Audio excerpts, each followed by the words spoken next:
I can quit anytime I want. And of course, this is the biggest myth of all when it comes to alcoholism or alcohol use disorder, whatever you want to call it, because it's not about willpower or a lack of willpower. This is a mental health disease, and it's going to take a lot more than one's own fortitude to get through. It's going to take a many elements, but ultimately you have to reinvent yourself. It's going to take community, connection, and commitment from the person. In fact, myth number one. This is really the myth number one. It's the biggest creation of alcoholism in the world today. Once your body develops alcohol dependence, recovering from addiction will take much more than your own willpower, the sheer sense of your own willpower. That's not how it works. In order for a person to detox, for example, they must seek treatment from a specialized treatment center, a detox rehab facility. You can actually go into convulsions, you can have a heart attack, you can have a stroke if you try it on your own. My wife used to try to do that. It always ended up with an ER visit and sometimes an ambulance. It's life threatening, especially if you're a later stage alcoholic. Or if you've been binge drinking. It's the worst type of thing to try and do. So your willpower, that's not going to do it. It's not going to make it. And the reality is, I can quit anytime I want is really just another form of deflection and gaslighting. It's like saying, well, I can quit anytime I want, so it's not really a problem. I don't see it as a problem. I don't think it's a problem in my life. You maybe ask the family, maybe ask the people who are in your life if they think it's a problem. It's a deflection term. I can quit anytime I want. Well, ask your spouse, ask your kids, ask the people you work with if they think it's a problem. If it's affecting your relationship, your productivity, and your health, and you're just not able to recognize that in yourself because you can quit anytime you want.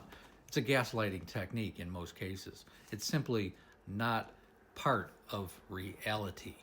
I can quit anytime. It's just simply an excuse to the alcoholic's loved ones, and a blatant denial from the alcoholic to their actual mental and physical state. And another big myth that just has permeated forever is that alcoholism is simply a lack of willpower. The person has decided to drink, so they're weak. They're weak morally. They're a weak-minded and a weak moral person.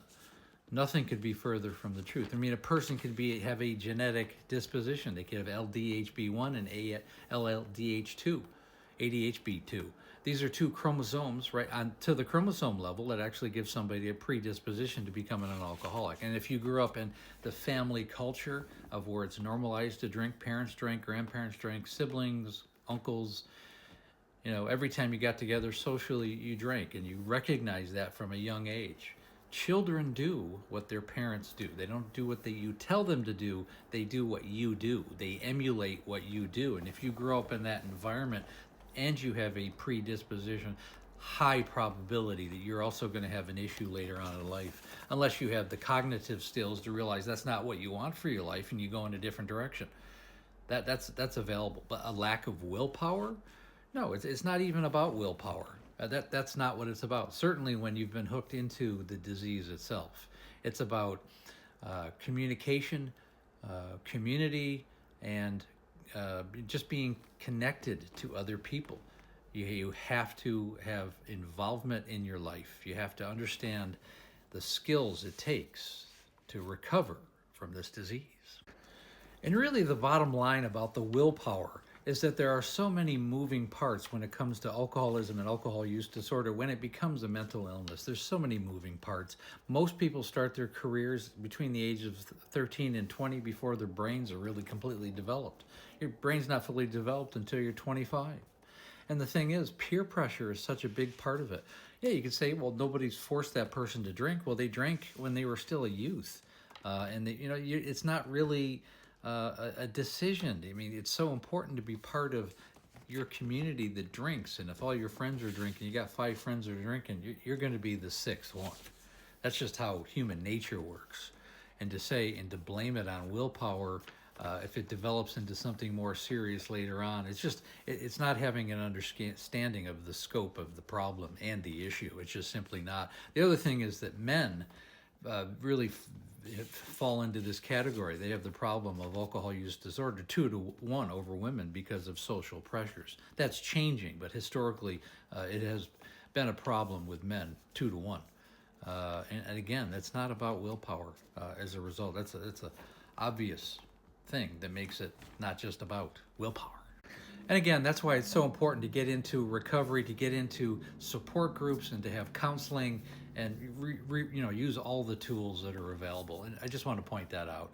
Obviously, this is what's needed. Again, I go live Monday through Friday right around 6 o'clock Pacific Standard Time, 9 o'clock Eastern Standard Time. Also have the Facebook group. Link is in the link tree in my bio, and when you're ready to work with me one-on-one, again, the link is in the tree. It's called There's an Alcoholic in the Family. Set up a Zoom call, takes about 45 minutes. We do a deep dive into what's going on with you, then we go over the program. The call is free, the program is definitely not. I'm looking for people who want to change their lives and the lives of their family. And again, thanks so much for listening.